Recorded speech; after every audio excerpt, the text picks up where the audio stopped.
صباح الخير عليكم البنات، السلام عليكم بعدا. كي دايرين؟ لاباس عليكم؟ نتمنى تكونوا بخير وعلى خير. وصل عندكم البنات شي برد ولا مازال؟ اول حاجه نبداو بالصلاه على النبي عليه افضل الصلاه والسلام. اللهم صل وسلم على سيدنا محمد وعلى اله واصحابه الاجمعين. ايوا البنات، كيف ما قلت لكم، واش وصل عندكم شي برد؟ تبارك الله البرد هذا العام باين قاصح، ولكن كيف ما تنعرفوا على حسب المناطق كل منطقة وكيفاش تيكون عندها البرد. كاين اللي تيكون عنده البرد مجهد، وكاين اللي تيكون عنده البرد على قد الحال. ايوا الحمد لله على كل حال، كل حاجه والوقت ديالها.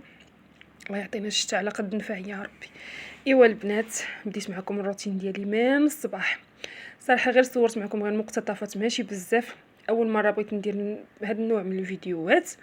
ويلا كيف ما تطلع تعرفوا البنات، راه يلا تنتعلموا تنقولوا بسم الله. هنا البنات بغيت نشارك معكم هاد الشرموله ديال الحوت صوبتها الاخت ديالي. غادي نخلي لكم الرابط ديال الفيديو اللي صوبت فيه هاد الحوته في صندوق الوصف. هنا كاينين واحد الصوصات اللي زوينين بزاف.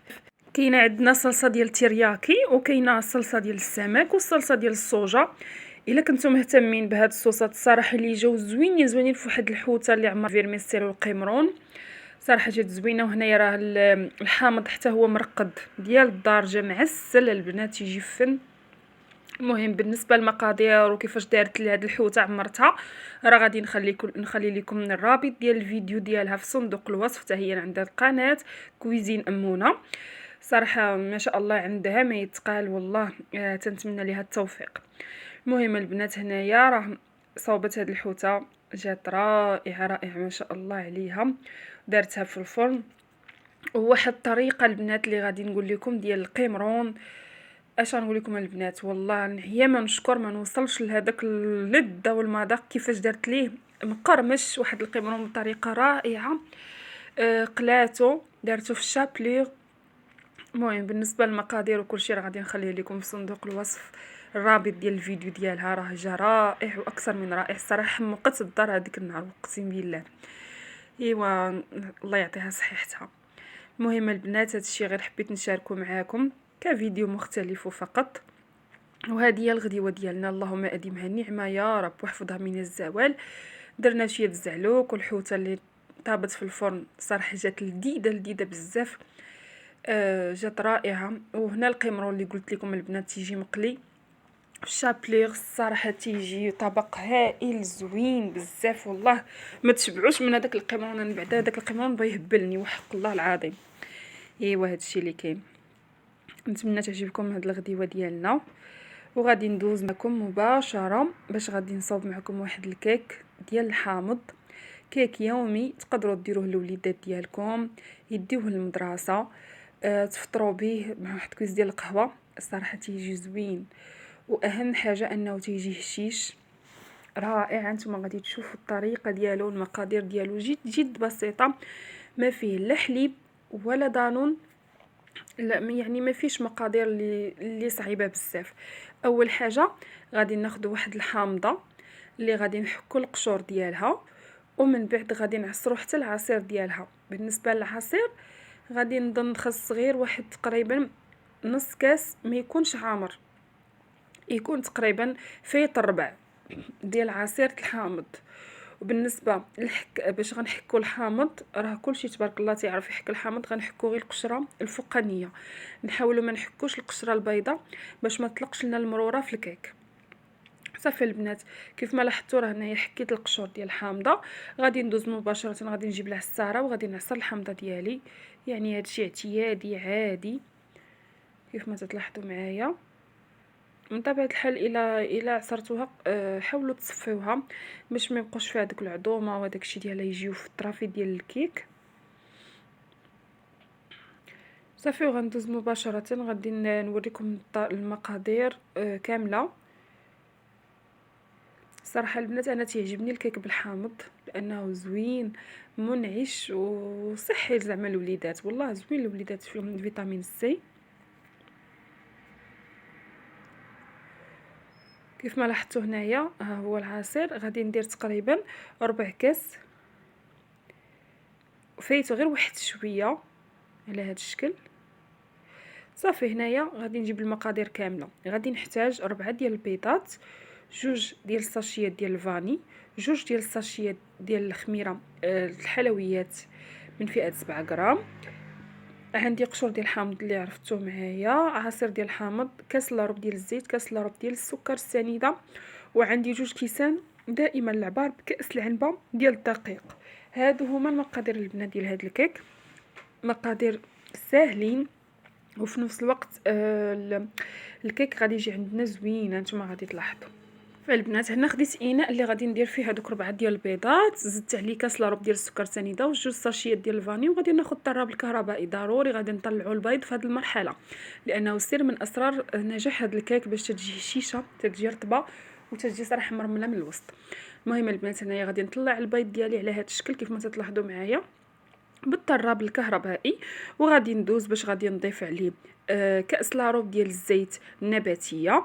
غادي ندوزها غير خطوط على هذا الشكل وانا تنطرب في نفس الوقت، وغادي نضيف الحامض، عصير الحامض والقشور ديال الحامض حتى هما. من بعد غادي نغربل الدقيق. ضروري البنات نغربلوه. تنعتذر على هذا الموتور اللي داز دابا من حدا الشرجه دار لنا الازعاج، معليش سمحوا لينا البنات. المهم هنايا البنات كيف ما لاحظتوا غادي نغربل الدقيق وغادي نغربل حتى الخمارات باش تيجينا الكيك مفشفش. ضروري الكيك البنات تغربلو. بالنسبه للطريقه ديال الطهي بزاف البنات تيسولوني تيقولوا لي واش ندخلوها في الفران بارد ولا سخون. لا البنات، الكيك خاصها تدخل في الفران بارد باش تنجح ليكم. ما خصهاش تدخل في الفران يكون سخون لانها بحال تتصدميها ما تطلعش وما ما تجيش زوينه. المهم البنات ضروري ومؤكد بانكم ديروها في الفران يكون بارد. صافي البنات هنا غادي نبدا نضيف الدقيق بشويه بشويه حتى وانا تنطرب في نفس الوقت. راه هذا الكيك صراحه سريع، راه كله تيتجمع غير بالطراب.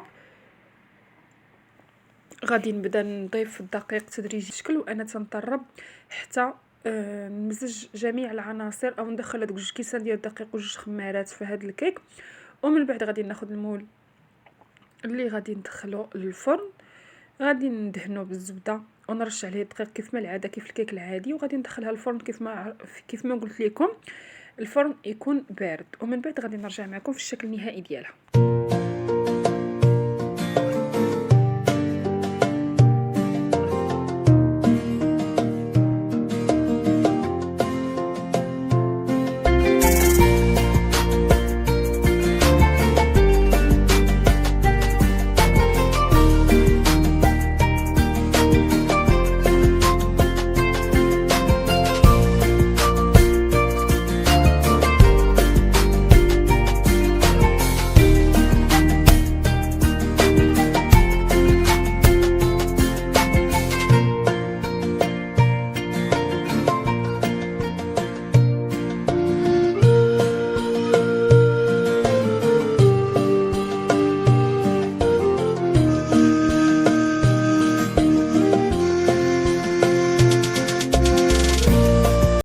هانتوما البنات الشكل النهائي ديالها راه تتجي محمره زوينه بزاف. هنا من بعد ما خرجتها من الفران وخليتها برده تماما، ومن بعد جيت هنا غادي نقطعها معكم حيدتها من المول.